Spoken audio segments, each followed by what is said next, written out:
നമസ്കാരം. രാവിലെയിലേക്ക് എല്ലാ പ്രേക്ഷകർക്കും ഒരിക്കൽ കൂടി സ്വാഗതം. ശബരിമല സ്വർണ്ണക്കവർച്ച കേസിൽ പത്മകുമാറും ജാമ്യത്തിനായുള്ള ശ്രമങ്ങളിലാണ് കഴിഞ്ഞ കുറേ ദിവസങ്ങളായി. 90 ദിവസം പൂർത്തിയായി. ഒരുപക്ഷെ സ്വാഭാവിക ജാമ്യം മറ്റു പ്രതികൾക്ക് കിട്ടിയതുപോലെ സ്വാഭാവിക ജാമ്യം പത്മകുമാറിന് കിട്ടാനുള്ള സാധ്യതകളുണ്ട്. ഇന്ന് അതുമായി ബന്ധപ്പെട്ട വിവരങ്ങൾ അറിയാം. ഒപ്പം അന്വേഷണ സംഘത്തിൻ്റെ അന്വേഷണം പലതരങ്ങളിൽ പുരോഗമിക്കുന്ന പശ്ചാത്തലം കൂടിയുണ്ട്. മറ്റൊന്ന്, കേരള സ്റ്റോറിയുമായി ബന്ധപ്പെട്ട വിവാദങ്ങളാണ്. അത് സജീവമായി തന്നെ കേരളം ചർച്ച ചെയ്യുന്നു. കേരള സ്റ്റോറി 2 അത് റിലീസാവാനൊരുങ്ങുന്ന പശ്ചാത്തലമുണ്ട്. ഇറാനിൽ ഏത് സമയത്തും അമേരിക്ക ആക്രമണം നടത്തിയേക്കാം എന്നുള്ള സൂചനകൾ കൂടി പുറത്തു വരുന്നു. സമഗ്രമായ ഒരു വാർത്താ ദിനമാണ്. നമുക്ക് തലക്കെട്ടുകളിലേക്ക് ഒന്ന് പോകാം.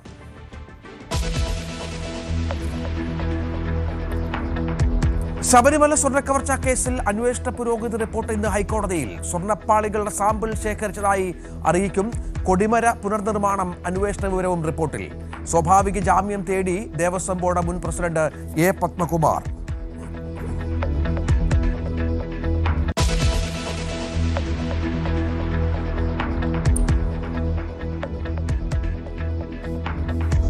ഡോക്ടർമാരുടെ അനിശ്ചിതകാല OP ബഹിഷ്കരണ സമരം തുടരുന്നു. മെഡിക്കൽ കോളേജ് ഡോക്ടർമാർ ഇന്നു മുതൽ അടിയന്തരമല്ലാത്ത ശസ്ത്രക്രിയകൾ നിർത്തിവെക്കും.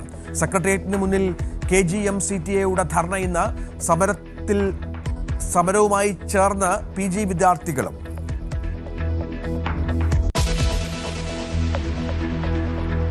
പിടിയിലായി PFI പരിശീലകൻ മൊയ്തീൻ കുട്ടിയിൽ നിന്ന് നിർണായക വിവരങ്ങൾ NIAയ്ക്ക് ലഭിച്ചത്. ആയുധങ്ങൾ കൈകാര്യം ചെയ്യുന്നതിലും ഫണ്ട് സ്വരൂപിക്കുന്നതിലുമുള്ള പങ്കിനെ സംബന്ധിച്ച വിവരങ്ങൾ. 2047 ഇന്ത്യയിൽ ഇസ്ലാമിക ഭരണം സ്ഥാപിക്കാൻ ലക്ഷ്യമിട്ട് പരിശീലനം നൽകിയെന്നും വിവരം. News 18 exclusive.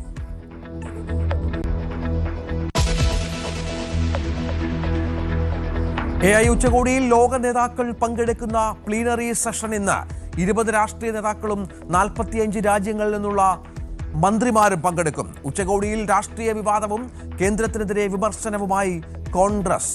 ഉച്ചകോടിയെ BJP ചൈനീസ് ചന്തയാക്കിയെന്ന് വിമർശനം.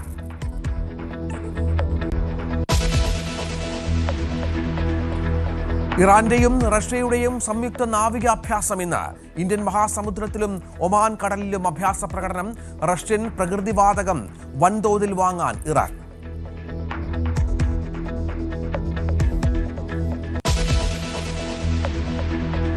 നമുക്ക് വിശദമായ വാർത്തകളിലേക്ക് കടക്കണം.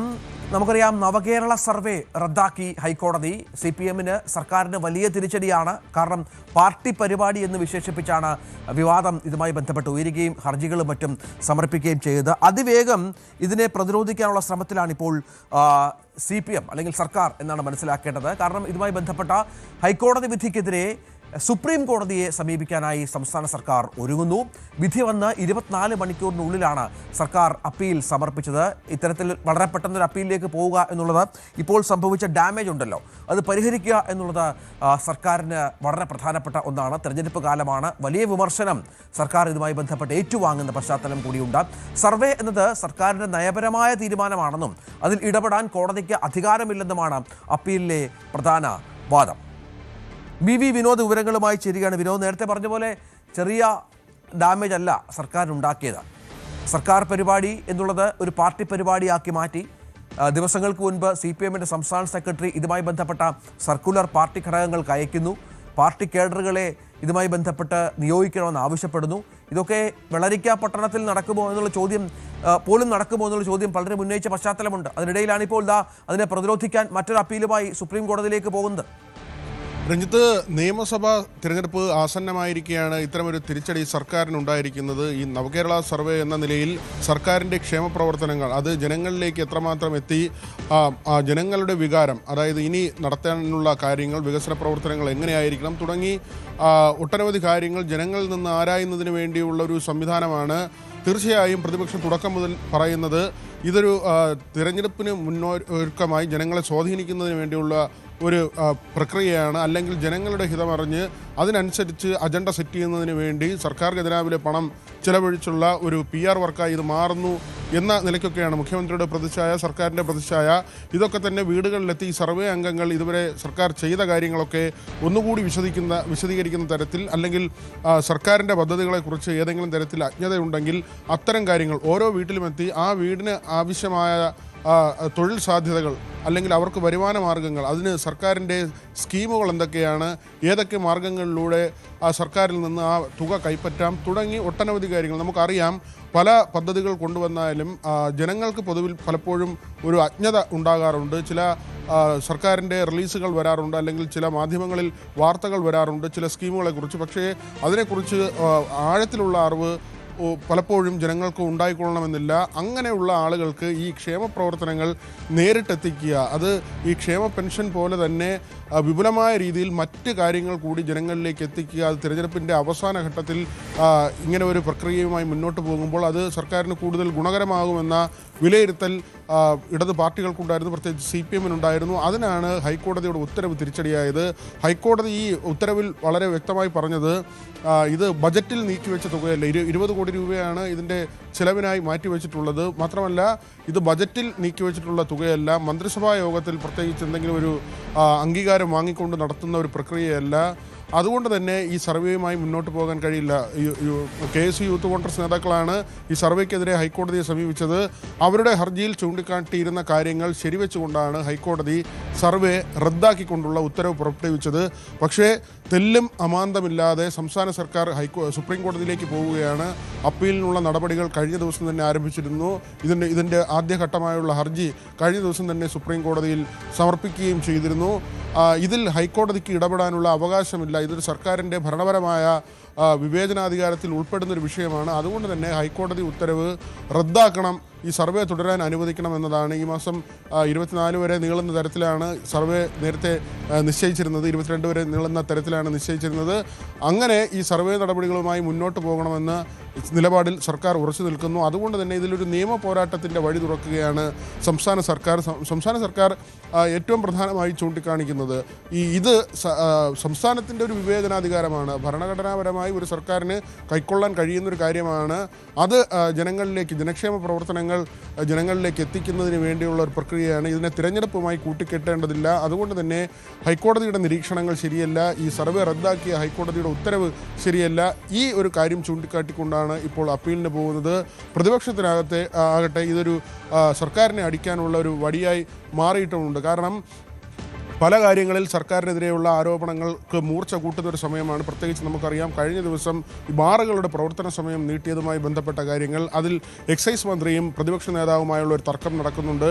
എക്സൈസ് മന്ത്രി പറഞ്ഞത് ഈ രാത്രി 12 മണിവരെ ബാറുകളുടെ സമയം നീട്ടി നൽകിയത് പ്രതിപക്ഷത്തിന് അറിയാമായിരുന്നു, അവർക്ക് കൂടി അറിയാവുന്ന കാര്യത്തിലാണ് അത്തരത്തിൽ സർക്കാർ ഒരു തീരുമാനമെടുത്തതെന്ന് പറയുന്നു. എന്നാൽ പ്രതിപക്ഷ നേതാവ് ഇക്കാര്യത്തിൽ വിശദീകരണം നടത്തിയിട്ടുണ്ട്, തങ്ങളുമായി അങ്ങനെ ഒരു ചർച്ച നടത്തിയിട്ടില്ല. ഇങ്ങനെ ബാറിൻ്റെ വിഷയത്തിൽ ഒരു ഏറ്റുമുട്ടൽ നടക്കുന്നു. മദ്യവർജനമാണ്, മദ്യനിരോധനമല്ല സർക്കാരിൻ്റെ നിലപാടെന്ന് പറയുമ്പോഴും അതിൻ്റെ വ്യാപനം വല്ലാതെ വർദ്ധിപ്പിക്കുന്നു. ഈ സമയം നീട്ടി നൽകിയത് തന്നെ നാട്ടിൽ അരാജകത്വം സൃഷ്ടിക്കും. ഇങ്ങനെ ഒരു വലിയ ക്യാമ്പയിനുമായി പ്രതിപക്ഷം മുന്നോട്ട് പോകുന്നു. അതിനിടയിലാണ് ഇത്തരത്തിലൊരു വിധി കൂടി വരുന്നത്. സർവേക്കെതിരെ ഒരു വിധി വരുമ്പോൾ അതിനെ മറികടക്കുക എന്നത് സർക്കാരിനെ സംബന്ധിച്ച് തീർച്ചയായും എന്നാൽ നിയമപരമായ നീക്കം സർക്കാരിൻ്റെ ഭാഗത്തുനിന്നുണ്ടാകുന്നു എന്നുള്ളത് നിർണായകം തന്നെയാണ് വിനോദ്.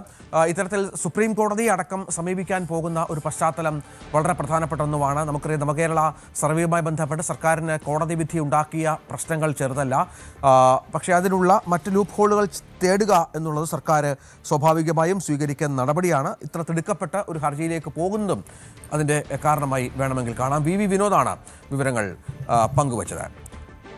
മറ്റു വാർത്തയിലേക്ക് പോകണമെന്നത് ശബരിമല സ്വർണ്ണക്കവർച്ച കേസുമായി ബന്ധപ്പെട്ടാണ്. ഇന്ന് വീണ്ടും ഈ കേസ് ഹൈക്കോടതിയുടെ പ്രത്യേക ബെഞ്ചിൻ്റെ പരിഗണനയ്ക്ക് വരുന്നുണ്ട്. കേസിലെ അന്വേഷണ പുരോഗതി SIT ഡിവിഷൻ ബെഞ്ചിനെ നേരിട്ട് അറിയിക്കും. വിവിധ ശാസ്ത്രീയ പരിശോധനകൾക്കായി സ്വർണ്ണപ്പാളികളുടെ സാമ്പിൾ ശേഖരിച്ച് അയച്ചെന്ന് SIT വിശദീകരിക്കും. കുറ്റപത്രവുമായി ബന്ധപ്പെട്ട നടപടികളെ സംബന്ധിച്ചും പ്രത്യേക അന്വേഷണ സംഘത്തലവനായ SP S ശശിധരൻ ഹൈക്കോടതിയെ അറിയിക്കും. ജസ്റ്റിസുമാരായ V രാജ, വിജയരാഘവൻ, KV ജയകുമാർ എന്നിവരുൾപ്പെട്ട ദേവസ്വം ബെഞ്ച് ഇടക്കാല ഉത്തരവിറക്കിയേക്കും. കൊടിമര പുനർനിർമ്മാണത്തിലെ ക്രമക്കേട് അന്വേഷിക്കാൻ വിജിലൻസ് പ്രത്യേക സംഘം രൂപീകരിച്ചതും കോടതി അറിയിക്കും. 30 ദിവസത്തിനകം പ്രാഥമിക അന്വേഷണം പൂർത്തിയാക്കണമെന്നാണ് ഹൈക്കോടതിയുടെ നിർദ്ദേശം.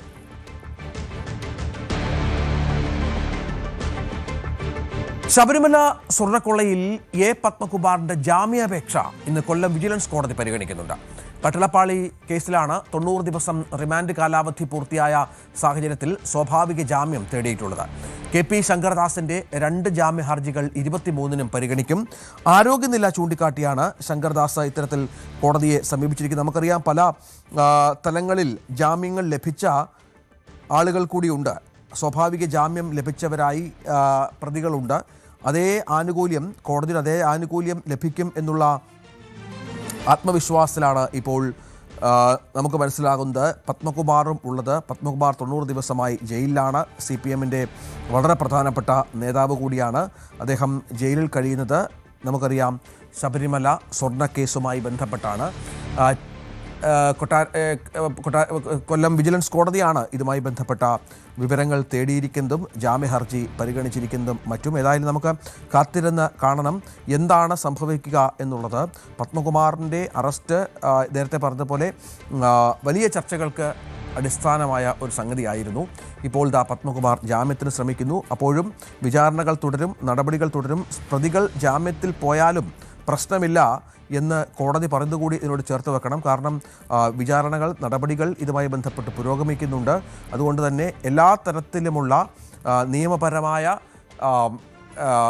വഴികളിലൂടെ പ്രതികൾക്ക് പോകേണ്ടി വരും. സ്വാഭാവികമാണ് അത്. അതനുസരിച്ചുള്ള കാര്യങ്ങളാണ്. 23-നാണ് ശങ്കർദാസിൻ്റെ അടക്കം KP ശങ്കർദാസിൻ്റെ അടക്കം ജാമ്യ ഹർജി പരിഗണിക്കുക എന്നുള്ള പ്രധാനപ്പെട്ട കാര്യം കൂടിയുണ്ട്. പത്മകുമാറിൻ്റെ ജാമ്യ ഹർജി ഇന്ന് പരിഗണിക്കുകയാണ്. സ്വാഭാവിക ജാമ്യം ലഭിക്കും എന്നുള്ള പ്രതീക്ഷയിൽ തന്നെയാണ് പത്മകുമാർ ഉള്ളത് എന്നാണ് മനസ്സിലാക്കേണ്ടത്. അതനുസരിച്ചുള്ള നീക്കങ്ങൾ പത്മകുമാറിൻ്റെ അഭിഭാഷകൻ നടത്തിയിരുന്നു. ഒരു പക്ഷേ ജാമ്യം ലഭിച്ചാൽ അതും ഈ പറഞ്ഞതുപോലെ വിമർശന വിധേയമാകും. തുടർച്ചയായി ഈ പ്രതികൾ ജാമ്യം ലഭിക്കുന്നു. അത് SITയുടെ വീഴ്ചയാണ്. കഴിഞ്ഞ കുറേ ദിവസങ്ങളായി അറസ്റ്റുകളോ മറ്റു നീക്കങ്ങളോ ഒന്നും SITയുടെ ഭാഗത്ത് നിന്ന് കാര്യമായി ഉണ്ടാകുന്നില്ല എന്ന വിമർശനം കൂടി ഉയരുന്ന പശ്ചാത്തലത്തിലാണ് ഇത്തരത്തിൽ ഒരു നടപടി. വിനോദ് വിവരങ്ങൾ പങ്കുവെക്കും. വിനോദ്, പത്മകുമാറിനും ജാമ്യത്തിനുള്ള ശ്രമങ്ങൾ നടക്കുകയാണ്. സ്വാഭാവിക ജാമ്യമാണ് തേടുന്നത്. നേരത്തെ നമുക്കറിയാം നിയമപരമായ ആനുകൂല്യം തേടിയ നിരവധി പ്രതികളുണ്ട്. ആ വഴിയിലേക്ക് തന്നെ പത്മകുമാറും എത്തുമെന്നുള്ളതാണോ മനസ്സിലാക്കേണ്ടത്?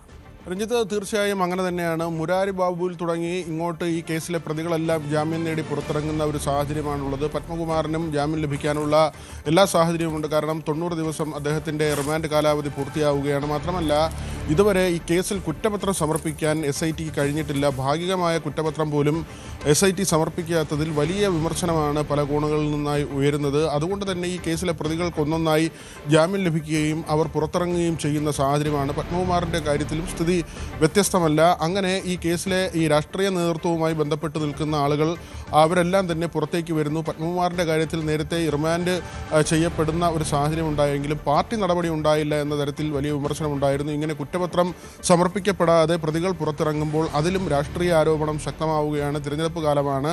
ശബരിമലയിൽ അയ്യപ്പൻ്റെ സ്വർണം കവർന്ന നേതാക്കളെ പുറത്തിറങ്ങാൻ സർക്കാർ സഹായിക്കുന്നു. SITക്ക് മേൽ മുഖ്യമന്ത്രിയുടെ ഓഫീസിൻ്റെയും അതോടൊപ്പം തന്നെ സർക്കാരിൻ്റെയും നിയന്ത്രണമുണ്ട് എന്ന ആരോപണമാണ് നേരത്തെ തന്നെ ഉള്ളത്. എന്നാൽ ഈ കേസുമായി ബന്ധപ്പെട്ട് കഴിഞ്ഞ സമയങ്ങളിൽ വന്ന ഹൈക്കോടതി ദേവസ്വം ബെഞ്ചിൻ്റെ പരാമർശങ്ങൾ അത് സർക്കാരിനെ സംബന്ധിച്ച് ആശ്വാസം നൽകുന്ന കാര്യമാണ്. കാരണം ഈ അന്വേഷണം തൃപ്തികരമാണ്, SITയുടെ അന്വേഷണത്തിൽ വീഴ്ചയില്ല എന്ന തരത്തിലായിരുന്നു ഏറ്റവും ഒടുവിലത്തെ ഹൈക്കോടതിയുടെ പരാമർശം. അതുകൊണ്ട് തന്നെ അതൊരു പിടിവള്ളിയാക്കി സർക്കാർ മുന്നോട്ട് പോവുകയാണ്. മാത്രമല്ല, ഇതിലെ രാസപരിശോധനയുമായി ബന്ധപ്പെട്ട കാര്യങ്ങളിലെ അവ്യക്തതകൾ നിലനിൽക്കുന്നുണ്ട്. ചെമ്പുപാളികൾ അത് ആദ്യത്തെ പണ്ട് മുതലുള്ള ചെമ്പുപാളികളാണോ, സ്വർണം പതിച്ചത് 98-ൽ വിജയ് മല്യ പതിക്കുമ്പോഴുള്ള പാളികളാണോ അല്ലയോ എന്ന കാര്യത്തിൽ ഇതുവരെ ഒരു സ്ഥിരീകരണം ശാസ്ത്രീയമായി തെളിയിക്കാനുള്ള ഒരു സാഹചര്യം ഉണ്ടായിട്ടില്ല. സ്വർണം കവർന്നു എന്നത് വളരെ വ്യക്തമാണ്. പക്ഷേ ഈ പാളിയടക്കമാണോ സ്വർണ്ണ കവർച്ച നടന്നത് എന്നത് VSSCയിലെ പരിശോധന ആദ്യഘട്ടത്തിൽ നടത്തിയിരുന്നു. പക്ഷേ 2 പരിശോധനകൾ കഴിയുമ്പോഴും അതിലൊരു കൃത്യമായ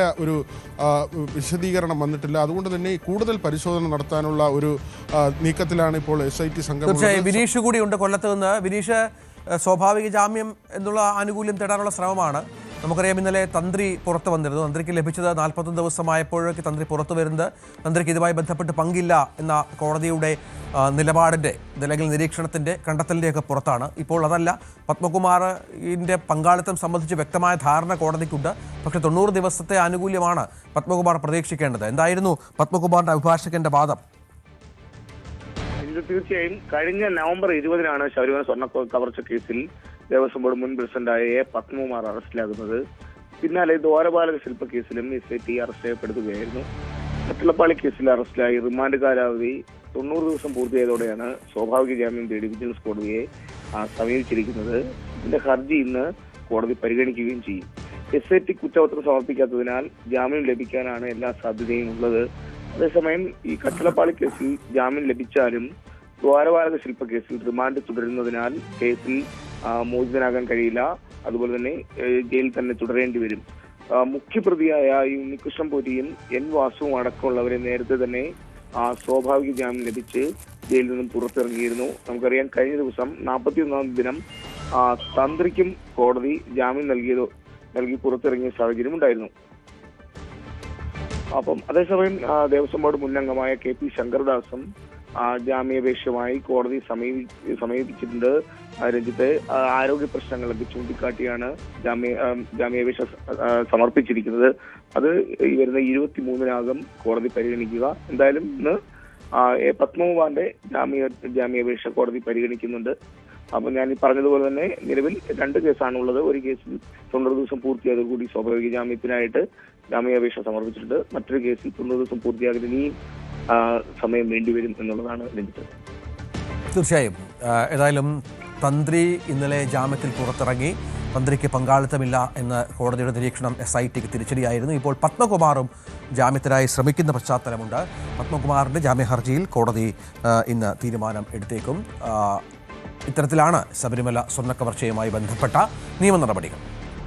മറ്റൊരു വാർത്തയിലേക്ക് പോകണം. തിരുവനന്തപുരം നെടുമങ്ങാട് ജില്ലാ ആശുപത്രിയിൽ ഇന്നലെ കഴിഞ്ഞ ദിവസം ചികിത്സാ പിഴവിനെ തുടർന്ന് നവജാത ശിശു മരിച്ചത് അത് വലിയ പ്രതിഷേധത്തിനൊക്കെ ഇടയാക്കിയിരുന്നു. പ്രതിപക്ഷം കോൺഗ്രസും BJPയും ഇതുമായി ബന്ധപ്പെട്ട സമരരംഗത്തുണ്ടായിരുന്നു.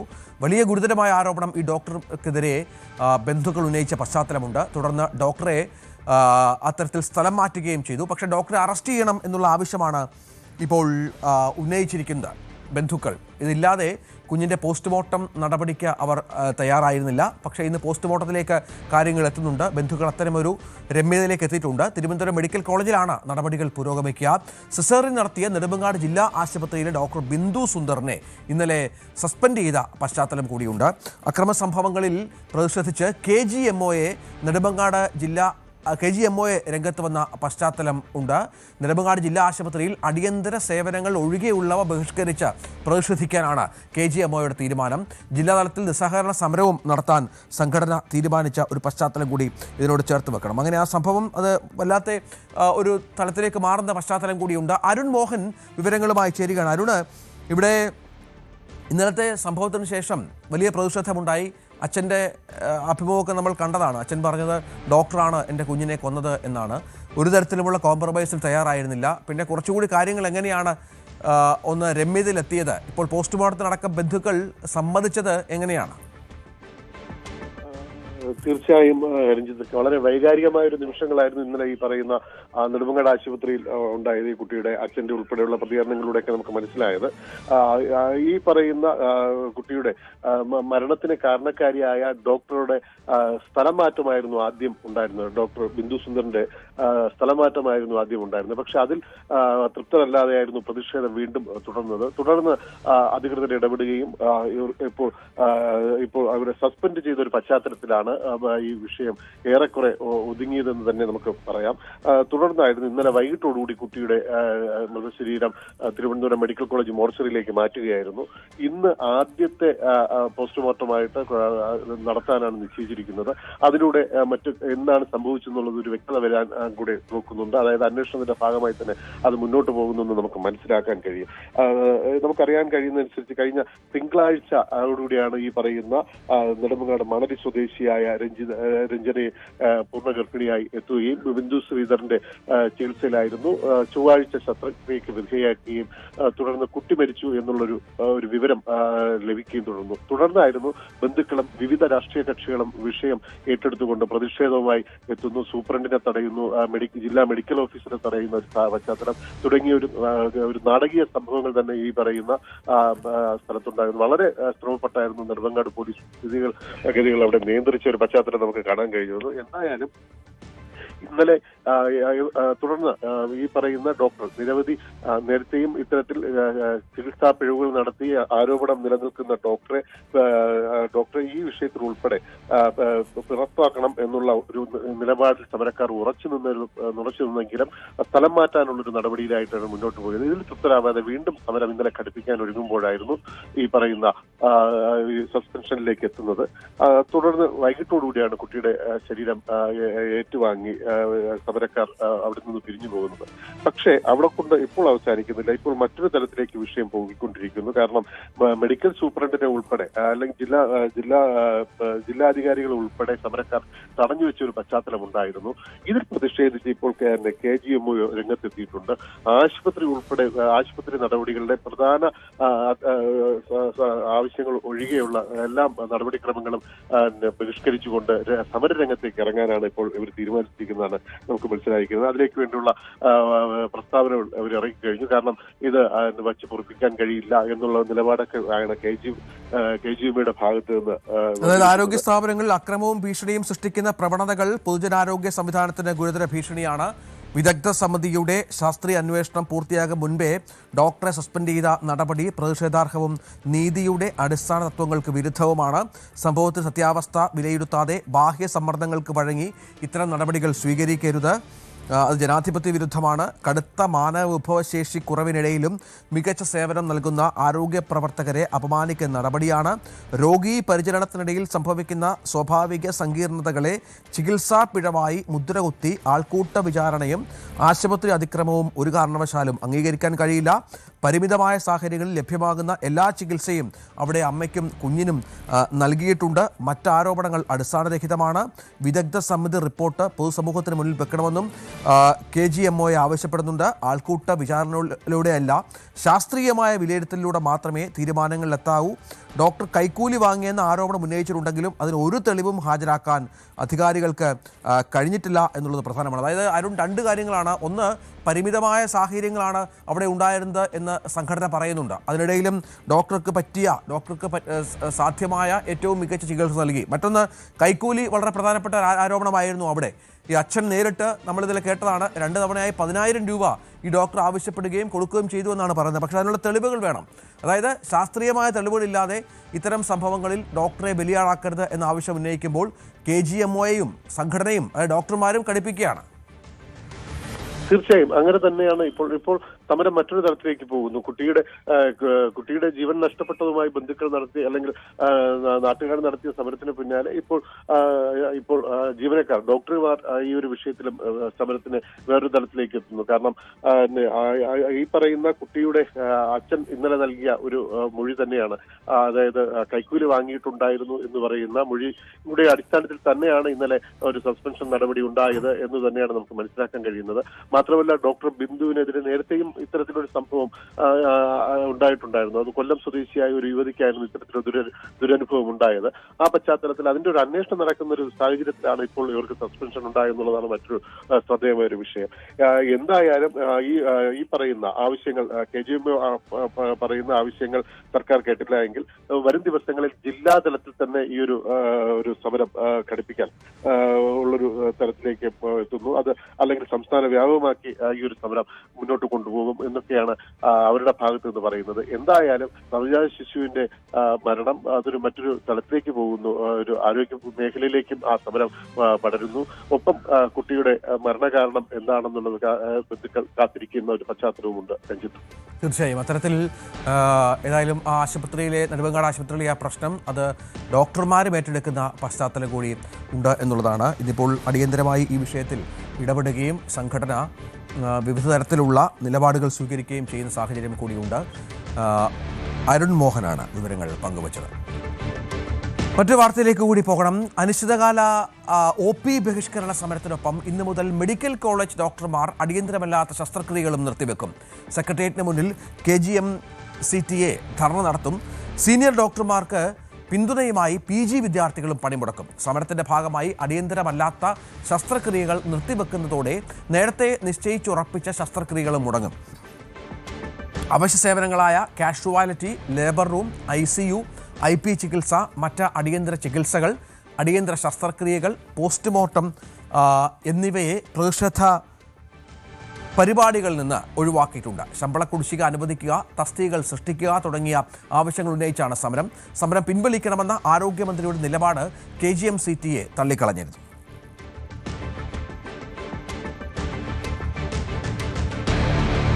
നെടുമ്പാശ്ശേരി വിമാനത്താവളത്തിൽ നിന്ന് പിടികൂടിയ വളാഞ്ചേരി സ്വദേശി മൊയ്തീൻ കുട്ടിയിൽ നിന്ന് NIA-ക്ക് നിർണായക വിവരങ്ങൾ ലഭിച്ചതായി സൂചന. ഭീകരപ്രവർത്തനങ്ങളും ആക്രമണങ്ങളും നടത്തുന്നതിന് ആയുധങ്ങൾ കൈകാര്യം ചെയ്യുന്നതിലും ഫണ്ട് സ്വരൂപിക്കുന്നതിലുമുള്ള പങ്കിനെ സംബന്ധിച്ച വിവരങ്ങളാണ് കിട്ടിയത്. 2047 ഇന്ത്യയിൽ ഇസ്ലാമിക ഭരണം സ്ഥാപിക്കുക എന്ന ലക്ഷ്യത്തോടെ തെരഞ്ഞെടുത്ത യുവാക്കൾക്ക് പരിശീലനം നൽകിയിട്ടുണ്ടെന്നും NIA വ്യക്തമാക്കിയിട്ടുണ്ട്. ജിഷാദ് വിവരങ്ങൾ പങ്കുവെക്കുന്നു. ജിഷാദ്, ഞെട്ടിപ്പിക്കുന്ന വിവരങ്ങളാണ്. ഫണ്ട് കൈമാറ്റം സംബന്ധിച്ച് ഇസ്ലാമിക ഭരണത്തിലേക്ക് രാജ്യത്തെ എത്തിക്കുക എന്നത് സംബന്ധിച്ചൊക്കെയുള്ള വിവരങ്ങൾ തന്നെയാണ്. എന്തൊക്കെയാണ് മറ്റു കാര്യങ്ങൾ? ഏറ്റവും പുതിയ വിവരങ്ങൾ എന്തൊക്കെയാണ്? രഞ്ജിത്ത്, ഇന്നലെയാണ് തീവ്രവാദ കേസിൽ കുറ്റം ചുമത്തിയ ഒളിവിൽ കഴിഞ്ഞിരുന്ന മൊയ്തീൻകുട്ടിയെ നെടുമ്പാശ്ശേരി വിമാനത്താവളത്തിൽ വെച്ച് NIA അറസ്റ്റ് ചെയ്യുന്നത്. ഇതിനുശേഷം NIA മൊയ്തീൻകുട്ടിയെ ചോദ്യം ചെയ്തിരുന്നു. ആയുധങ്ങൾ കൈകാര്യം ചെയ്യൽ, അതുപോലെ തന്നെ ഭീകരവാദ പ്രവർത്തനങ്ങൾക്ക് ഫണ്ട് സ്വരൂപിക്കൽ അടക്കമുള്ള കാര്യങ്ങൾ മൊയ്തീൻകുട്ടിയുടെ പങ്കിനെ കുറിച്ച് ചോദ്യം ചെയ്യൽ മൊയ്തീൻകുട്ടി വെളിപ്പെടുത്തിയതായാണ് NIA-ക്ക് ലഭിച്ച സൂചനകൾ. 2047 ഇന്ത്യയിൽ ഇസ്ലാമിക ഭരണം സ്ഥാപിക്കുക എന്ന ലക്ഷ്യത്തോടെ തെരഞ്ഞെടുത്ത യുവാക്കൾക്ക് പരിശീലനം നൽകിയത് അടക്കമുള്ള മൊയ്തീൻകുട്ടിയുടെ പങ്ക് NIA-ക്ക് വെളിവായിട്ടുണ്ട്. അന്വേഷണത്തിനിടെ ഇയാളുടെ വീട്ടിലും NIA പരിശോധന നടത്തിയതായും ചില രേഖകൾ പിടിച്ചെടുത്തായും അറിവായിട്ടുണ്ട്. അക്രമ ജിഹാദ് എന്ന വിഭജന ആശയം പ്രചരിപ്പിക്കുന്നതിനായാണ് ഈ ഗൂഢാചരണം നടത്തിയത്. ഇതിനായി ഫിസിക്കൽ ആൻഡ് ട്രെയിനിങ് അഥവാ ശാരീരിക ആയോധന പരിശീലന വിഭാഗം, അതുപോലെ തന്നെ സർവീസ് ടീം എന്നിവ അടക്കമുള്ള സ്ഥാപിക്കുകയും ചെയ്തു. കഴിഞ്ഞ ദിവസമാണ് ഇയാൾ അറസ്റ്റിലാവുന്നത്. ഇയാളുടെ പാസ്പോർട്ട് കാലാവധി ഈ വരുന്ന 21-ാം തീയതി കഴിയുകയാണ്. അതുകൊണ്ടാണ് വിദേശത്ത് തുടരാതെ ഇയാൾ നാട്ടിലേക്ക് വന്നത്. അങ്ങനെയാണ് ഈ NIA-യുടെ കയ്യിൽ ഇയാൾ അകപ്പെടുന്നത്. 2022 ഓപ്പറേഷൻ ഒപ്റ്റോക്സ് എന്ന പേരിൽ രാജ്യവ്യാപകമായി PFI കേന്ദ്രങ്ങളിൽ റെയ്ഡ് നടന്നത്. അന്ന് റെയ്ഡിന് പിന്നാലെ PFI നിരോധന കൂടി ചെയ്തതോടെ മൊയ്തീൻകുട്ടിയുടെ വീട്ടിൽ തെളിവെടുപ്പ് നടത്തിയിരുന്നു. അതോടെ മൊയ്തീൻകുട്ടി ഒളിവിൽ പോയി. വളാഞ്ചേരി സ്വദേശിയാണ് ഇയാള്. രാജ്യത്താകമാനം NIA വല വീശിയെങ്കിലും മൊയ്തീൻകുട്ടി നാടുവിട്ടിരുന്നു. പിന്നീട് ഇയാൾക്ക്, അതായത് ഒരു 3 മാസം മുമ്പേ ഇയാൾക്ക് വേണ്ടി ഇനാം പ്രഖ്യാപിച്ചിരുന്നു. 7 ലക്ഷം രൂപ വരെ ഇയാൾക്ക് ഇനാം പ്രഖ്യാപിച്ചിരുന്നു NIA. പിന്നീടാണ് ഇപ്പോൾ കഴിഞ്ഞ ദിവസം, അതായത് 21-ാം തീയതി ഇയാളുടെ പാസ്പോർട്ട് കാലാവധി കഴിയുന്നതിനനുസരിച്ചാണ് ഇയാൾ നാട്ടിലേക്ക് എത്തുന്നത്. ഇന്നലെയാണ് നെടുമ്പാശ്ശേരി വിമാനത്താവളത്തിൽ ഇയാൾ അറസ്റ്റിലാവുന്നത്. വിദേശത്തായിരുന്നു ഇയാൾ ഒളിവിൽ കഴിഞ്ഞിരുന്നത്. രാജ്യത്താകമാനം വിമാനത്താവളങ്ങളിൽ ലിക്കോട്ട് നോട്ടീസ് അടക്കം പുറപ്പെടുവിച്ചിരുന്നു NIA. ഒടുവിൽ ഇപ്പോൾ മൊയ്തീൻകുട്ടി നെടുമ്പാശ്ശേരി വിമാനത്താവളത്തിൽ എത്തി അറസ്റ്റിലായിട്ടുണ്ട്. രഞ്ജിത്ത്. ശരി, ജിഷാദ് വളാഞ്ചേരിയാണ് വിവരങ്ങൾ പങ്കുവച്ചത്. മറ്റു വാർത്തയിലേക്ക്. ഇടുക്കി ജില്ലാ പോലീസ് സമ്മേളനത്തിൽ വാക്കേറ്റം. പീരുമേട് നടന്ന ഇടുക്കി ജില്ലാ പോലീസ് അസോസിയേഷൻ സമ്മേളനത്തിൽ ഭരണപക്ഷ പ്രതിപക്ഷ അനുകൂലികൾ തമ്മിൽ വാക്കേറ്റം ഉണ്ടാവുകയായിരുന്നു. സംസാരിക്കാൻ വേദി കിട്ടുന്ന ഈ ജില്ലാ സമ്മേളനങ്ങൾ വല്ല വർഷത്തിൽ ഒന്ന് വരുന്ന ജില്ലാ സമ്മേളനമാണ്. അല്ലെങ്കിൽ എന്നെ പോലുള്ള പോലീസുകാരെ വാട്സാപ്പിൽ ചർച്ച ചെയ്യുമ്പോൾ നിങ്ങൾ പറയും വാട്സാപ്പിനകത്ത് സംഘടനാ വിരോധിയായിട്ടും സംഘടനാ വിരുദ്ധമായിട്ടും ഇല്ല കാര്യങ്ങൾ. ഒരു കാര്യം പറയാം, സാറിന്റെ അവിടുന്ന് ചർച്ച ചെയ്യാൻ പ്രതിനിധികളുണ്ടല്ലോ ജില്ലാ കമ്മിറ്റിയില് ഉണ്ടല്ലോ. സമയം കഴിഞ്ഞു.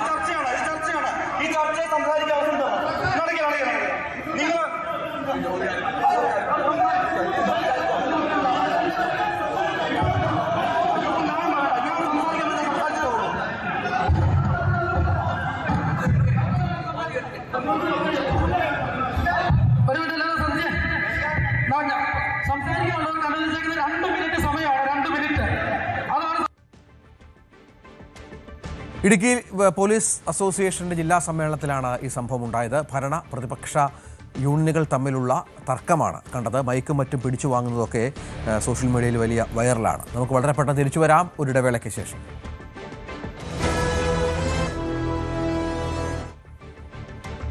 ബട്ട് ക്യാഷ് എന്ന പേരിൽ തനിക്കെതിരെ നടക്കുന്ന ക്യാമ്പയിന് പിന്നിൽ PR വർക്കെന്ന് നിർമ്മാതാവും പ്രൊഡക്ഷൻ കൺട്രോളറുമായ NM ബാദുഷ. സിനിമയ്ക്ക് പുറത്തുള്ള ഗൂഢാലോചനയാണ് ക്യാമ്പയിന് പിന്നിൽ. അതിൽ രാഷ്ട്രീയമുണ്ടെന്നും ബാദുഷ ന്യൂസ് 18നോട് പറഞ്ഞു. ഇതുവരെ വന്ന കാര്യങ്ങളുണ്ടല്ലോ, പക്ഷേ താങ്കൾ പറയുന്നുണ്ട് കുറച്ചുകൂടി അതിനകത്ത് ക്ലാരിറ്റി വരാനുണ്ട് പല കാര്യങ്ങളിലും. അതെന്തായിരുന്നു സംഭവം?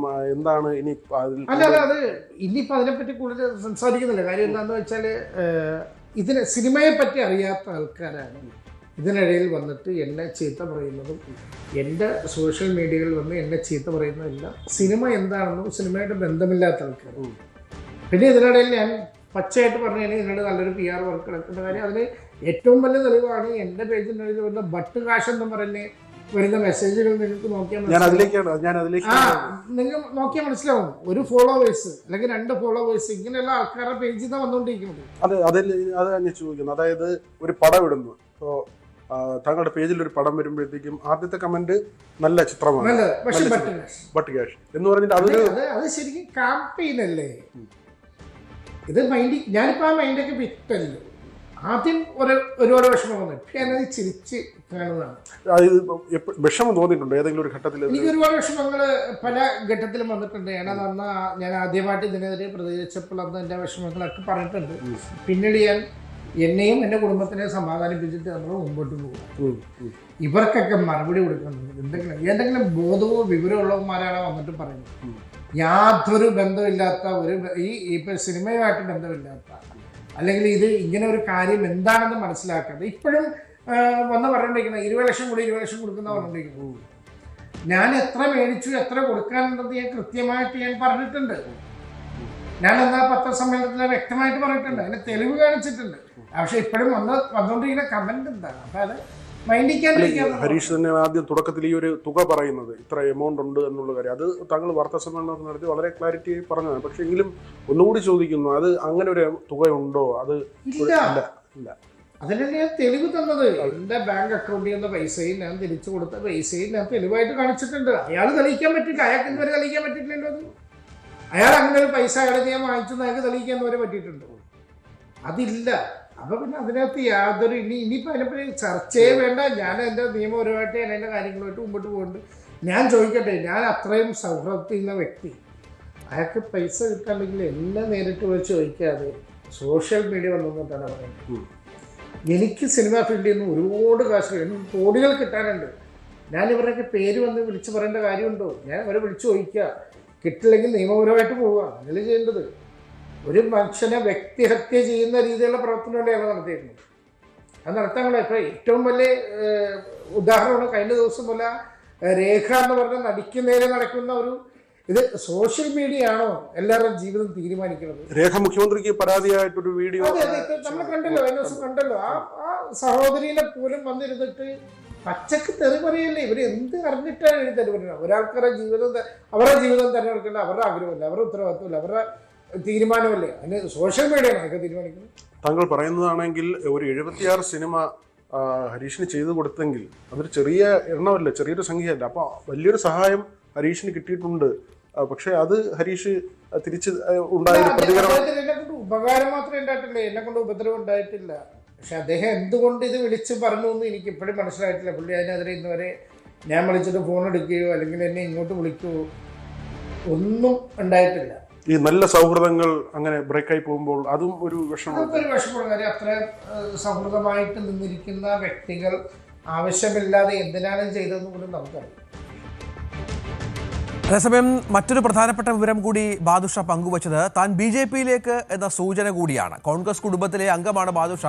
ദേശീയ രാഷ്ട്രീയ പാർട്ടിയുമായി ചർച്ചകൾ നടക്കുന്നുവെന്നും വൈകാതെ തീരുമാനമുണ്ടാകുമെന്നും ബാദുഷ വ്യക്തമാക്കി. നിയമസഭാ തെരഞ്ഞെടുപ്പിൽ സ്ഥാനാർത്ഥിയാകാനുള്ള സാധ്യതയുമുണ്ടെന്ന് VV വിനോദിനോട് ബാദുഷ പറഞ്ഞു. രാഷ്ട്രീയ പ്രവേശത്തെക്കുറിച്ചുള്ള ചർച്ചകളും ഇങ്ങനെ പല സ്ഥലത്തു നിന്നായി കേൾക്കുന്നുണ്ട്. അങ്ങനെ കോൺഗ്രസ് കുടുംബത്തിൽ നിന്നുള്ള അംഗമാണെന്ന് അറിയാം. എന്താണ് വീണ്ടും ഒരു സജീവ രാഷ്ട്രീയ ചർച്ചകളൊക്കെ ഇങ്ങനെ കേൾക്കുന്നു? ഞാൻ ഉടനെ ഞാൻ ശരിക്കും പറഞ്ഞാൽ എൻ്റെ ജീവിതം ഒരു കോൺഗ്രസ് കുടുംബത്തിൽ നിന്നാണ്. എൻ്റെ വാപ്പ എന്ന് പറയുന്നത് അരൂർ മണ്ഡലം പ്രസിഡന്റ്, അരൂർ പഞ്ചായത്ത് പ്രസിഡന്റായിട്ട് ദീർഘകാലം പ്രവർത്തിക്കുകയും കോൺഗ്രസിന് വേണ്ടി ജീവിച്ച മരിച്ചൊരു വ്യക്തിയാണ് എൻ്റെ വാപ്പ. ഏറ്റവും ദീർഘകാലം അരൂർ പഞ്ചായത്ത് പ്രസിഡന്റാണ്. ഇന്ന് AK ആൻ്റണി സാറിനൊക്കെ അറിയാമെങ്കിൽ അദ്ദേഹത്തിനെ മറക്കാൻ പറ്റില്ല. ചന്ദ്രൂര് വെളുത്തുള്ളി സമരം എന്ന് പറഞ്ഞൊരു സമരം ഗൗരിയമ്മയുടെ നേതൃത്വത്തിൽ നടക്കുമ്പോൾ ആ നേതൃത്വത്തിൽ നിന്ന് അന്ന് യൂത്ത് കോൺഗ്രസ് ആയിരുന്ന AK ആൻ്റണി സാറിന് ഉൾപ്പെടെ ഇവിടെ ആ ഒരു വിഷയത്തിൽ പങ്കാളിയാക്കുകയും അവിടെ നിന്ന് അദ്ദേഹത്തിനെ ഉൾപ്പെടെ പ്രശസ്തിയിലോട്ട് കൊണ്ടുവന്നൊരു വ്യക്തിയുടെ ഭാഗമാണ്. പക്ഷെ അത് കോൺഗ്രസ്സുകാർക്ക് പോലും പറയണമെന്നില്ല. മറ്റൊരു വാർത്തയിലേക്ക് പോയാൽ ന്യൂസ് 8-ന്റെ പേരിൽ സോഷ്യൽ മീഡിയയിൽ ഇപ്പോൾ ഒരു വ്യാജ പ്രചാരണം നടക്കുന്നുണ്ട്. ഞങ്ങൾ പ്രസിദ്ധീകരിച്ച ഒരു കാർഡിൽ അത് കുറച്ചുകൂടി അഡീഷണൽ കാര്യങ്ങൾ ചേർത്ത് ഞങ്ങളുടെ പേരിൽ വ്യാജമായ ഒരു കാർഡാണ് പ്രചരിക്കുന്നത്. ഈ സ്ക്രീനിൽ കാണുന്ന ഇപ്പോൾ ഈ കാണുന്ന കാർഡ് ഞങ്ങൾ പ്രചരിപ്പിച്ച കാർഡല്ല, ഇത് ഫേക്കായിട്ടുള്ള ഒരു കാർഡാണ്. ന്യൂസ് 18-താണ് എന്ന വിധത്തിലാണ് പോസ്റ്റ് ചെയ്തിരിക്കുന്നത്. റമദാനിൽ മുസ്ലിം സഹാക്കളുടെ സൗകര്യത്തിനാണ് ബാറിൻ്റെ സമയത്തിൽ മാറ്റം വരുത്തുന്നത് എന്നൊക്കെയാണ് ഈ കാർഡിൽ പ്രചരിപ്പിച്ചിരിക്കുന്നത്. ന്യൂസ് 18 കേരളം ഇന്ന് രാവിലെ പോസ്റ്റ് ചെയ്ത കാർഡിലെ വരികൾ, ഇന്നലെ രാവിലെ പോസ്റ്റ് ചെയ്ത കാർഡിലെ വരികൾ തെറ്റിദ്ധരിപ്പിക്കും വിധം എഡിറ്റ് ചെയ്താണ് ഇങ്ങനെ പ്രചരിപ്പിക്കുന്നത്. ബാർ സമയമാറ്റത്തിൽ തീരുമാനമെടുത്തത് മുഖ്യമന്ത്രി എന്ന തലക്കെട്ടിലാണ് ഞങ്ങൾ യഥാർത്ഥ കാർഡ് പോസ്റ്റ് ചെയ്തത്. പക്ഷേ ഞങ്ങളുടെ സോഷ്യൽ മീഡിയ ഹാൻഡിലുകൾ ഇപ്പോഴുമുണ്ട്, പ്രേക്ഷകർക്ക് പരിശോധിച്ചാൽ അറിയാം. അതിൽ നിന്നും വ്യത്യസ്തമായി മാറ്റം വരുത്തി ഒരു വിഭാഗം ആളുകളുടെ സൗകര്യത്തിനാണെന്ന് മുഖ്യമന്ത്രി പറഞ്ഞതായി ചേർത്താണ് ഇതുമായി ബന്ധപ്പെട്ട് വ്യാജ കാർഡ് പ്രചരിപ്പിക്കുന്നത്. ഇത് എഡിറ്റ് ചെയ്ത് വ്യാജമായി നിർമ്മിച്ചതാണ്. ഇതിന് മുന്നിൽ പ്രവർത്തിച്ചവർക്കെതിരെയും ഷെയർ ചെയ്യുന്നവർക്കെതിരെയും നിയമ നടപടി സ്വീകരിക്കുന്നതാണെന്ന് ന്യൂസ് 18 എഡിറ്റോറിയൽ ബോർഡ് അറിയിക്കുകയാണ്. ഒപ്പം ഇനി ഇതുമായി ബന്ധപ്പെട്ട പ്രചരണം മറ്റും നടത്തിയാൽ ശക്തമായ നിയമ നടപടികൾ സ്വീകരിക്കും എന്നും അറിയിക്കുന്നു.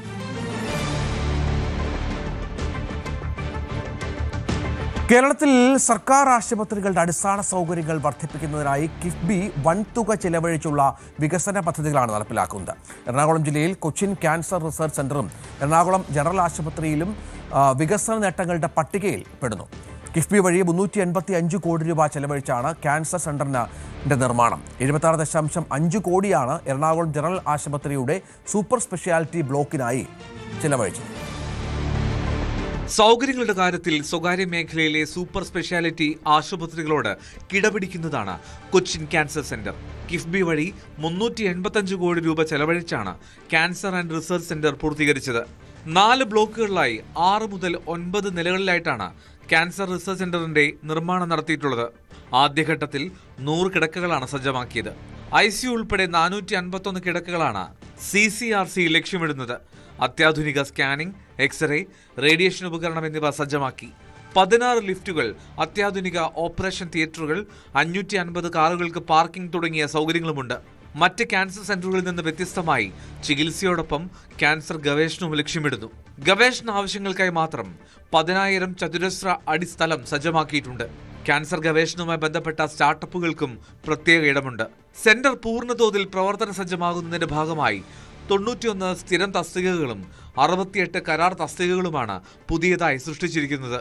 ഇതോടെ ക്യാൻസർ ചികിത്സാ രംഗത്തെ വിദഗ്ധരായ ഡോക്ടർമാർ, നഴ്സുമാർ, പാരാമെഡിക്കൽ ജീവനക്കാർ എന്നിവരുടെ വലിയൊരു നിര തന്നെ സെന്ററിൽ ലഭ്യമാകും.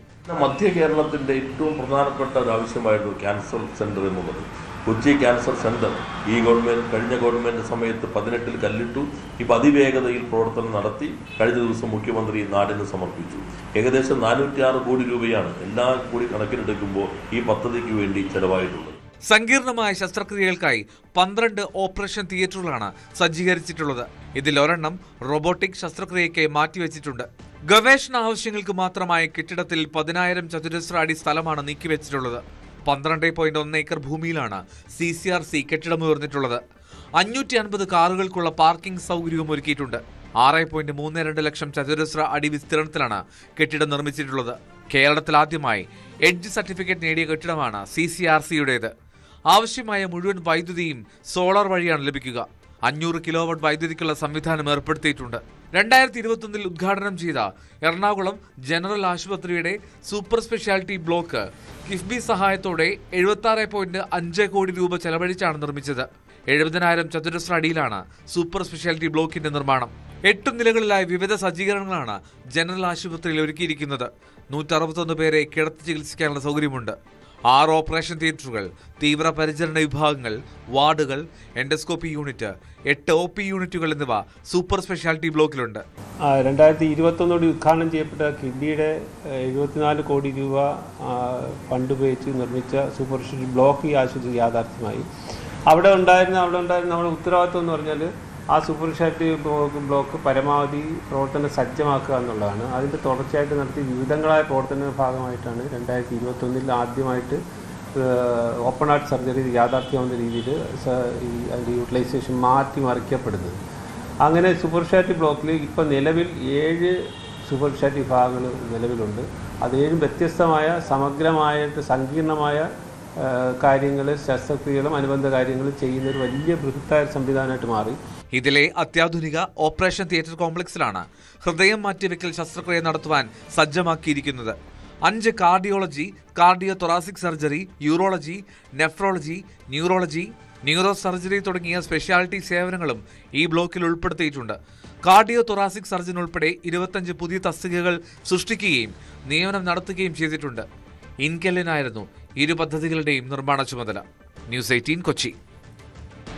ആലപ്പുഴയിൽ മത്സ്യത്തൊഴിലാളികളുടെ വഴിയടച്ചുകൊണ്ട് ഉള്ള ഭൂമാഫിയയുടെ പിടിച്ചെടുക്കലുകൾ, അതിൽ അന്വേഷണത്തിന് ഉത്തരവിട്ട് മുഖ്യമന്ത്രി. ന്യൂസ് 18 വാർത്തയ്ക്ക് പിന്നാലെ AITUC സംസ്ഥാന ജനറൽ സെക്രട്ടറി TJ ആഞ്ചലോസ് മുഖ്യമന്ത്രിക്ക് പരാതി നൽകിയിരുന്നു. LSGD പ്രിൻസിപ്പൽ ഡയറക്ടറോട് നടപടി സ്വീകരിക്കാൻ നിർദ്ദേശം നൽകി. മാരാരിക്കുളം സൗത്ത് പഞ്ചായത്തിൽ വഴി നഷ്ടപ്പെട്ട് ഒറ്റപ്പെട്ട മത്സ്യത്തൊഴിലാളി കുടുംബങ്ങളുടെ ദുരവസ്ഥ ന്യൂസ് 18 കഴിഞ്ഞ ദിവസം പുറത്തു കൊണ്ടുവന്നത്. 7 ഏക്കറിൽ നിന്ന് ആരംഭിച്ച് 25 ഏക്കറോളം ഭൂമിയാണ് നാട്ടുകാരിൽ സമ്മർദ്ദം ചെലുത്തി റിസോർട്ട് ഉടമകൾ തുച്ഛമായ വിലയ്ക്ക് വാങ്ങിക്കൂട്ടിയത്. News 18 big impact. ന്യൂസ് 18 വാർത്താ സംഘം ഇപ്പോൾ ഉള്ളത് മാരാരിക്കുളം ബീച്ചിനോട് ചേർന്ന് കിടക്കുന്ന ഭാഗത്താണ്. അതായത് ഏറ്റവും അധികം ടൂറിസം സാധ്യതകളുള്ള, ഭാവിയിൽ ഏറ്റവും അധികം വികസിക്കാൻ പോകുന്ന തീരദേശ മേഖലയാണ് ഇത്. അവിടെയാണ് ഇത്തരത്തിലൊരു ഗുരുതരമായ പ്രതിസന്ധി ഇവിടെയുള്ള ജനങ്ങൾ നേരിടുന്നത്. നമ്മൾ ഈ കാണുന്ന വലിയ മതിൽക്കെട്ട്, അത് ഏകദേശം 25 ഏക്കറോളം വരുന്ന ഭാഗത്തെ കവർ ചെയ്ത് ഈ തീരദേശം കടന്നു പോകുന്നു എന്നുള്ളതാണ്. ആ കടന്നു പോകുക, അതായത് ഇത്തരത്തിലൊരു ഈ മതിൽക്കെട്ട് ഇവിടെ വരുമ്പോൾ സ്വാഭാവികമായും ഇവിടുത്തെ ജനങ്ങൾ, അതായത് നമ്മൾ ഈ കാണുന്ന അങ്ങോട്ടുള്ള 25 ഏക്കറോളം വരുന്ന സ്ഥലങ്ങളിൽ പലയിടങ്ങളിലും ആളുകൾ താമസിച്ചിരുന്നു, വീടുകൾ ഉണ്ടായിരുന്നു, മത്സ്യത്തൊഴിലാളികൾ ഉണ്ടായിരുന്നു, അവരുടെ ഒരു പ്രധാന ഇടമായിരുന്നു ഇത്. പക്ഷേ അവിടെ നിന്ന് ഒന്നൊന്നായി ഓരോ ആളുകളും പുറത്താക്കപ്പെടുന്നു എന്നുള്ള ഏറ്റവും ദുഃഖകരമായ കാര്യമാണ് ഇവിടെ നിന്ന് പറയാൻ കഴിയുക. കാരണം ഇപ്പോൾ ഈ പ്രദേശത്ത് ഈ 25 ഏക്കറിനകത്ത് ചില വീടുകളുണ്ട്. അതിനപ്പുറത്തേക്ക് മാറി 50ഓളം വീടുകൾ, മത്സ്യത്തൊഴിലാളികൾ താമസിക്കുന്ന വീടുകളുണ്ട്. അവിടെ ഒന്നുള്ള ആളുകൾക്ക് പുറത്തേക്ക് കടക്കാൻ കഴിയാത്ത രീതിയിൽ അവരുടെ വഴി ഉൾപ്പെടെ തടസ്സപ്പെടുന്ന സാഹചര്യത്തിലേക്ക് മാറുന്നു എന്നുള്ളതാണ്. അതായത് നാളെ ഒരുപക്ഷെ ഈ മത്സ്യത്തൊഴിലാളികൾ ഉൾപ്പെടെയുള്ളവർ കൂടി ഒഴിഞ്ഞുകൊടുത്ത് ഏറ്റവും മനോഹരമായ ഒരു തീരം ഈ റിസോർട്ട് ഉടമകളിലേക്ക് എത്തും എന്നുള്ള സാഹചര്യത്തിലാണ് അവരുള്ളത്. വലിയൊരു ജനകീയ പ്രശ്നം തന്നെയാണ് ഇവിടുത്തെ. കാരണം കിടപ്പ് രോഗികളായ ആളുകളുണ്ട്, വിദ്യാർത്ഥികളായ ആളുകളുണ്ട്. ഇവർക്ക് വഴിയില്ല എന്നുള്ളത് വലിയ പ്രതിസന്ധി ഇവിടുത്തെ ആളുകൾ നേരിടുന്നു. ഇതിന്റെ തെക്കേ അതിര് 1.5 മീറ്റർ ഈ റിസോർട്ടും ഒപ്പം തന്നെ തൊട്ടടുത്തുള്ള വീടുകളും ചേർന്ന 1.5 മീറ്റർ വീതം വിട്ടുകൊടുത്ത് അവർക്ക് വാഹനം കടന്നു പോകുന്ന ഒരു വഴി നൽകാമെന്നായിരുന്നു ആദ്യം മുന്നോട്ട് വെച്ച ഓഫർ. എന്നാൽ ആ ഓഫറുകൾ കാലക്രമേണ മാറി എന്നുള്ളതാണ്. ഇപ്പോൾ വഴി എന്നുള്ളത് ചോദിക്കുമ്പോൾ മൗനം പാലിക്കുന്ന രീതിയിലേക്ക് കാര്യങ്ങൾ എത്തിയിരിക്കുന്നു എന്നുള്ളതാണ് ജനങ്ങൾ പറയുന്നത്. ഇവിടെ മുൻപ് എന്തായിരുന്നു? ഈ സ്ഥലം മുൻപ് എങ്ങനെയായിരുന്നു? മുൻപ് മത്സ്യത്തൊഴിലാളികൾ താമസിച്ചിരുന്ന ഒരു ഗ്രാമപ്രദേശമായിരുന്നു. ആ പ്രദേശം ഒന്നൊന്നായി ഈ റിസോർട്ടുകാർ വന്ന് വാങ്ങി, അത് കൂട്ടി ഇപ്പോൾ എൻ്റെ 25 ഏക്കറുള്ളവരുടെ കയ്യിലാക്കിയിരിക്കുക. ഇത് വാങ്ങിയ സമയത്തൊന്നും കോമ്പൗണ്ട് വാളില്ലാതെ, ജനങ്ങൾ റോഡൊന്നും ഇല്ലാതെ ഇവരുടെ കയ്യിലായി പോയതുകൊണ്ട് കൺസെൻറ്റ് കിട്ടാൻ പാടായിട്ട് ഇങ്ങനെ കിടക്കുകയാണ്. ഓരോ വ്യക്തികളുമായിരുന്നെങ്കിൽ നമുക്ക് കൺസെൻറ്റ് പണ്ടേ കിട്ടിയത്. ഇത് ഒരു വ്യക്തിയുടെ കയ്യിലായി പോയതുകൊണ്ട് നമുക്ക് കൺസെൻറ്റ് കിട്ടാതെ കിടക്കുന്നത്. അതുകൊണ്ട് തന്നെ ഞങ്ങൾക്ക് റോഡും പാലവും ഒന്നും കിട്ടാതെ.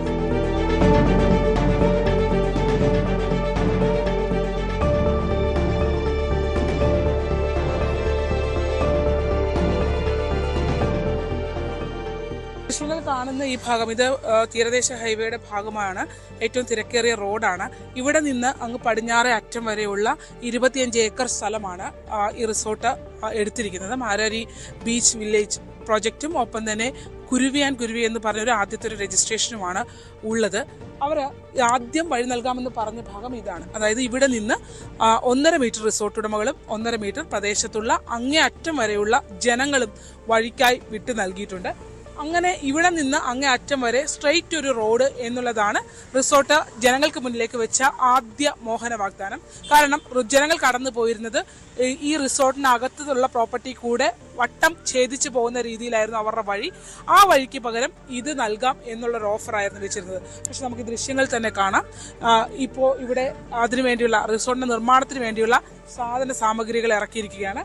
ഈ കട്ട അല്ല ഈ പാറ ഇറക്കിയിരിക്കുന്ന ദൃശ്യങ്ങൾ കാണുമ്പോൾ തന്നെ നമുക്ക് മനസ്സിലാവും.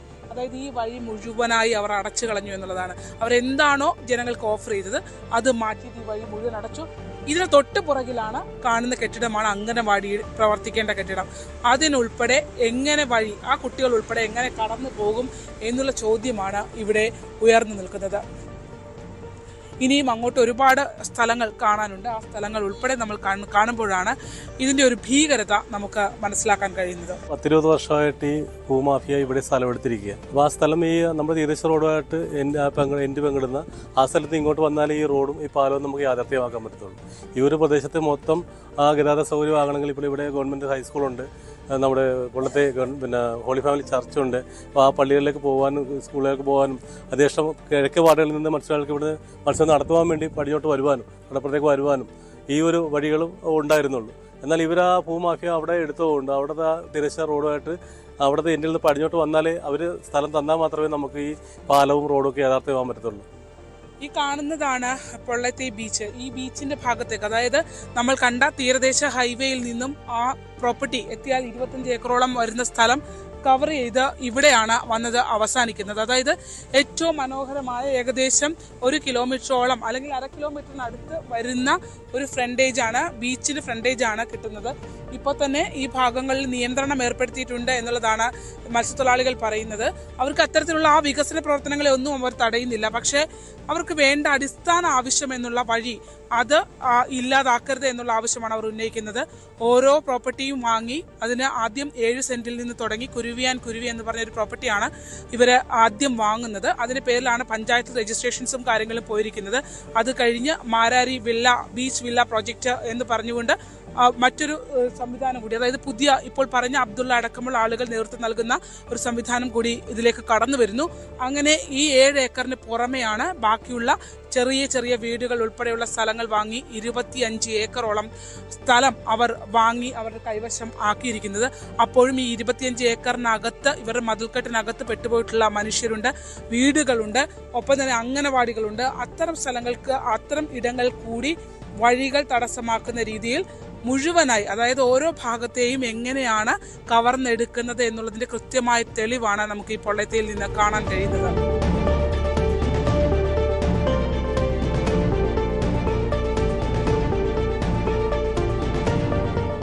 ബീച്ചിൽ നിന്ന് തുടങ്ങുന്ന ആ വഴി, അത് ഇങ്ങനെ ഒരു വഴി അങ്ങേ അറ്റം വരെ, അതായത് തീരദേശ റോഡ് വരെ എത്തിച്ചു നൽകാമെന്നാണ് ജനങ്ങൾക്ക് ഇവർ വാഗ്ദാനം നൽകിയത്. ബീച്ചിൽ നിന്ന് തുടങ്ങുന്ന വഴി ഇവിടെ നമ്മൾ ഈ കാണുന്ന ഭാഗത്തുനിന്ന് ഇവിടം വരെ ഉണ്ട്. അതിനുശേഷം പിന്നീട് ഈ ദൃശ്യങ്ങൾ കാണുന്ന ഈ ജനങ്ങൾ നിൽക്കുന്ന ഈ ഭാഗത്തേക്ക് കടന്ന് ഇവിടുന്ന് നേരെ പോകേണ്ട വഴിയാണ്. പക്ഷേ അതിനെ സംബന്ധിച്ച് യാതൊരു നടപടിക്രമങ്ങളിലേക്കും റിസോർട്ട് കടക്കുന്നില്ല എന്നുള്ളതാണ്. അപ്പോൾ ഇവിടെ വരുന്ന ഈ വീടുകൾ, അതായത് അവിടെ പടിഞ്ഞാറുള്ള വീടുകളും ഒപ്പം ഇതിനകത്ത് വരുന്ന ഈ വീടുകളിലുള്ള ആളുകൾക്കും പുറത്തേക്ക് കടക്കാൻ കഴിയാത്ത രീതിയിൽ വഴി നഷ്ടമാകുന്നു എന്നുള്ളതാണ്. അതിന് യാതൊരുവിധ ഉത്തരവും പറയാനായി ഇത് വാങ്ങിയ ആളുകൾ തയ്യാറാകുന്നില്ല എന്നുള്ളതാണ്.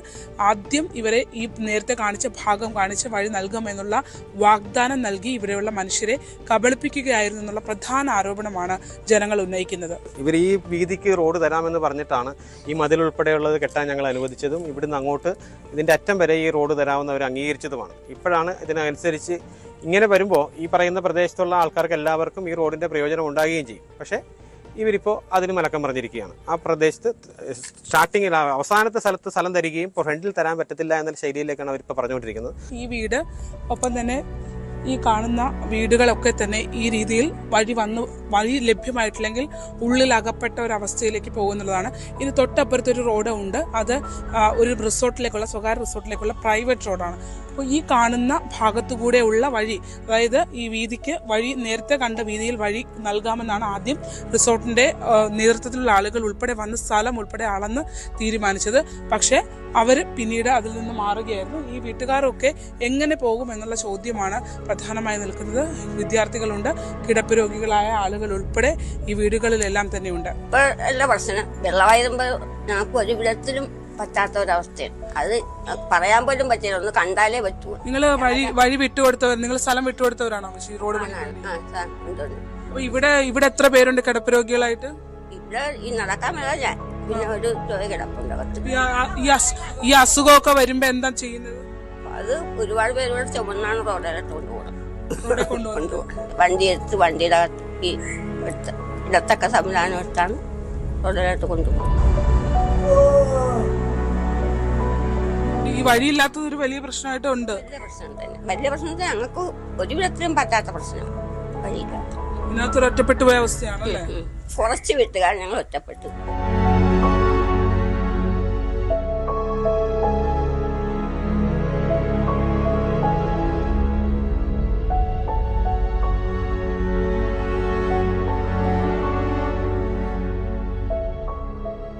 ഞങ്ങളുടെ കുഞ്ഞുമക്കള് മൊത്തം നീന്തി പതച്ചാലേ അവർക്ക് സ്കൂളിൽ എത്താൻ പറ്റുള്ളൂ, അതുപോലെ തന്നെ പള്ളിയിൽ പോകാൻ പറ്റുള്ളൂ. റോഡിന് വേണ്ടിയിട്ട് ഇപ്പൊ 5 വർഷത്തിന് മുകളിലായി. നേരത്തെ ഞങ്ങൾ നിർബന്ധം പിടിച്ചില്ല, എന്നാ വെച്ചാൽ ഞങ്ങളുടെ മക്കളൊക്കെ പഠിക്കായിരുന്നു. ഇപ്പൊ പിള്ളേരൊക്കെ ഒരുമാതിരി ആയി, എന്നിട്ട് ഇവര് തരുന്നില്ല. അപ്പോഴാണ് ഇപ്പൊ ഞങ്ങളെല്ലാരും രോഗികളാണ്.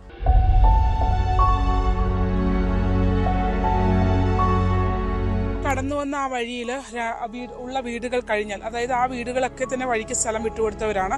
ആ വീടുകൾ കഴിഞ്ഞാൽ വീണ്ടും റിസോർട്ടിന്റെ പ്രോപ്പർട്ടി വരുന്നതെന്ന് പറഞ്ഞാൽ നമ്മളിപ്പോൾ ഈ നിൽക്കുന്ന ഈ ഭാഗത്താണ് വീണ്ടും റിസോർട്ടിന്റെ പ്രോപ്പർട്ടി വരുന്നത്.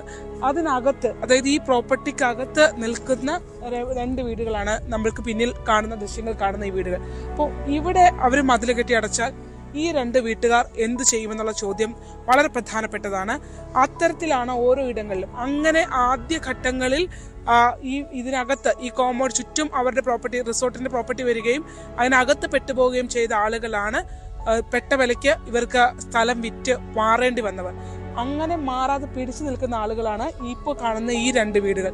പക്ഷെ നമ്മളിപ്പോൾ നിൽക്കുന്ന ഈ സ്ഥലം റിസോർട്ട് വാങ്ങിക്കഴിഞ്ഞിരിക്കുന്നത് എന്നുള്ളതാണ്. അതിനപ്പുറത്ത് കാണുന്ന ദൃശ്യങ്ങൾ കാണുന്ന ആ പ്രോപ്പർട്ടി ഉൾപ്പെടെ റിസോർട്ട് ഉടമകൾ അവരുടെ പേരിലേക്ക് വാങ്ങിക്കഴിഞ്ഞിരിക്കുന്നു എന്നുള്ളത് മനസ്സിലാക്കുമ്പോഴാണ് ഒരു സ്ഥലത്തെ എങ്ങനെയാണ് കവർ ചെയ്ത് അവര് ബാക്കിയുള്ളവരെ സമ്മർദ്ദം ചെലുത്തി ശ്വാസം മുട്ടിച്ച് ആളുകളിൽ നിന്ന് ആ സ്ഥലം കൈക്കലാക്കുന്നത് എന്നുള്ളതിന്റെ സ്വഭാവം നമുക്ക് മനസ്സിലാകുന്നത്. ഞങ്ങൾക്ക് പഠിക്കുന്ന 3 കുഞ്ഞുങ്ങളുണ്ട്. ഞങ്ങൾക്ക് അവർക്ക് പോകാൻ പോലും ഒരു വഴിയില്ല. ഇപ്പൊ ഞങ്ങൾ പാവപ്പെട്ട മത്സ്യത്തൊഴിലാളികൾ. ഞങ്ങൾക്കിപ്പോൾ ആർക്കെങ്കിലും ഒരു അസുഖം ഉണ്ടെങ്കിൽ പോലും അവരെ കൊണ്ട് ഒരു വഴി പോലും ഒരു ഓട്ടോ പോലും കടന്നു വരാനുള്ള വഴി ഞങ്ങൾക്ക് ഇവിടെ ഇല്ല. കിഴക്കോട്ട് ഇപ്പോൾ വടക്കോട്ടുള്ള വഴി ഇവര് തടുത്തിട്ട് ഞങ്ങൾക്കിപ്പോൾ ഈ മതിലൊക്കെ കെട്ടിയടച്ചിട്ട് ഞങ്ങൾ ശ്വാസം മുട്ടിയാണ് ഞങ്ങളെല്ലാവരും.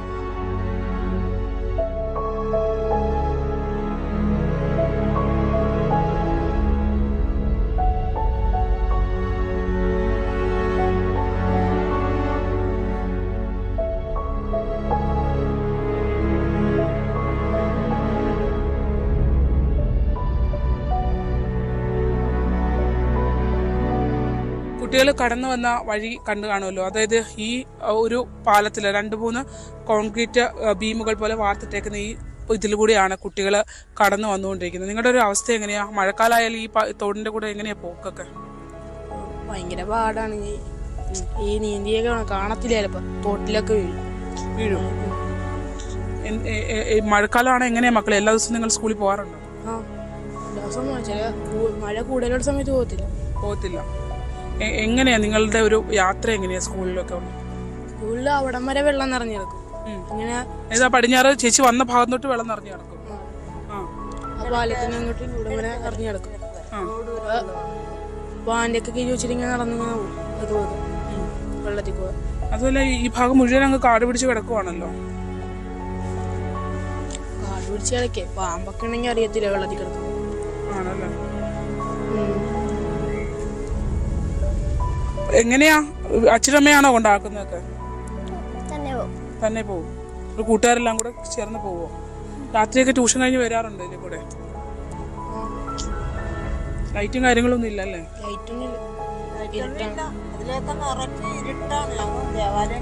ഞങ്ങൾ ആഗ്രഹിച്ചുകൊണ്ടിരിക്കുന്ന ഒരു കാര്യമാണിത്.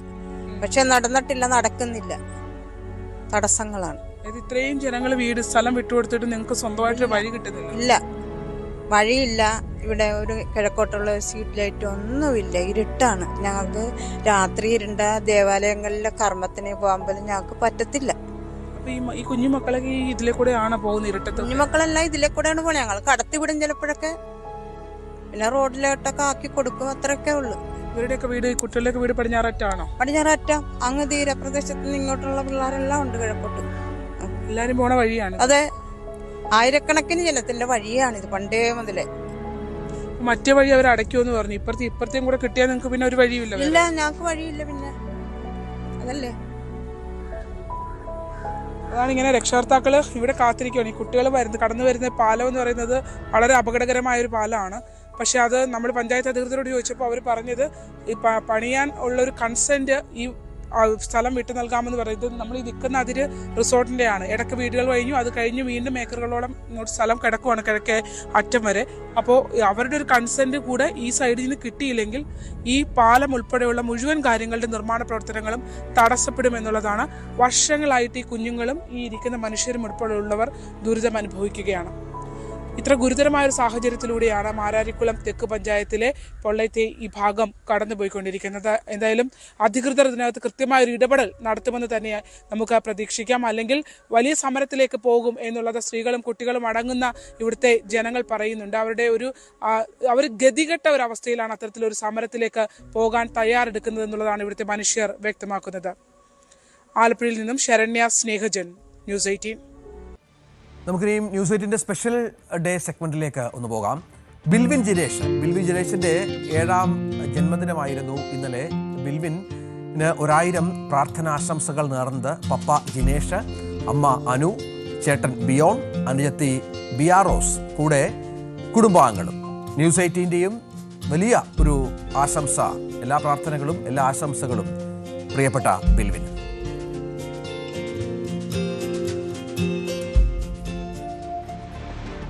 നമുക്ക് രാവിലെ പൂർത്തിയാകാൻ സമയമായി. എല്ലാ പ്രേക്ഷകർക്കും ഒരു നല്ല ദിവസം ആശംസിച്ചുകൊണ്ട് നിർത്തുന്നു. നമസ്കാരം.